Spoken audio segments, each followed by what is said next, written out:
Hello ಗೆಳೆಯರೇ, ಮನೆಯಲ್ಲೇ ರುಚಿಕರವಾದ ಮೊಳಕೆ ಹುಳಿ ಕಾಳು ಸಾರು ಹೇಗೆ ಮಾಡುವುದು ಹೇಳಿಕೊಡ್ತೀವಿ. ಬನ್ನಿ ನೋಡೋಣ.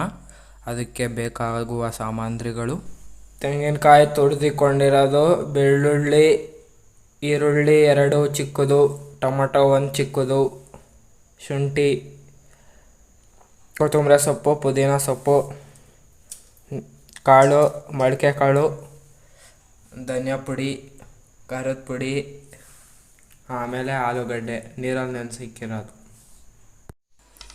ಇವಾಗ ನಾವು ಮಿಕ್ಸಿಗೆ ಟೊಮೊಟೊ, ಈರುಳ್ಳಿ, ಸೊಪ್ಪು ಮತ್ತು ತೆಂಗಿನಕಾಯಿ ತುರಿನ ಹಾಕ್ಕೊಂಡು ಮಿಕ್ಸಿ ಮಾಡ್ಕೊಳ್ಳೋಣ. ಇವಾಗ ಒಂದು ಕುಕ್ಕರ್ಗೆ ಎಣ್ಣೆ 3-4 ಟೇಬಲ್ ಸ್ಪೂನ್, ಸ್ವಲ್ಪ ಸಾಸಿವೆ, ಆದಮೇಲೆ ಕರಿಬೇವು ಹಾಕ್ಕೊಂಡು ಸ್ವಲ್ಪ ರೋಸ್ಟ್ ಮಾಡಿ. ಅದಾದಮೇಲೆ ಮೊಳಕೆ ಕಾಳು ಹಾಕ್ಕೋಬೇಕು. ಮೊಳಕೆ ಕಾಳು ಹಾಕ್ಕೊಂಡಾದ್ಮೇಲೆ ಒಂದು ಸತಿ ರೋಸ್ಟ್ ಮಾಡಬೇಕು. ಮೊಳಕೆ ಕಾಳು ಹಾಕ್ಕೊಂಡಾದ್ಮೇಲೆ ರುಬ್ಬಿರೋದು ಪೇಸ್ಟ್ ಇತ್ತಲ್ಲ, ಅದನ್ನು ಹಾಕ್ಕೋಬೇಕು. ಈರುಳ್ಳಿ ಎಲ್ಲ ಹಾಕಿ ಪೇಸ್ಟ್ ಮಾಡ್ಕೊಂಡಿದ್ವಲ್ಲ, ಅದನ್ನು ಹಾಕ್ಕೊಂಡು ಒಂದು ಸತಿ ಚೆನ್ನಾಗಿ ಮಿಕ್ಸ್ ಮಾಡ್ಕೋಬೇಕು. ಆಮೇಲೆ ನಿಮಗೆ ಸಾರು ಎಷ್ಟು ಬೇಕೋ ಅಷ್ಟು ನೋಡ್ಬಿಟ್ಟು ನೀರು ಹಾಕ್ಕೊಳ್ಳಿ. ನಾವು ಅಷ್ಟು ಹಾಕ್ಕೊಂಡಿದ್ದೀವಿ.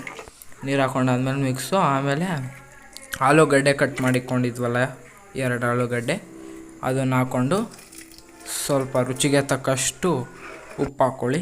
ಅದಾದಮೇಲೆ ಕುಕ್ಕರ್ ಮುಚ್ಚಳ ಮುಚ್ಚಿ 2 ವಿಸಿಲ್ ಹೊಡ್ಸಿದ್ರೆ ರುಚಿಕರವಾದ ಮೊಳಕೆ ಹುಳಿ ಕಾಳು ಸಾರು ರೆಡಿ. ಮನೆಯಲ್ಲೇ ಮಾಡ್ಕೊಳ್ಳಿ, ತಿನ್ಕೊಳ್ಳಿ. So thank you for watching. Share, subscribe, like to our channel.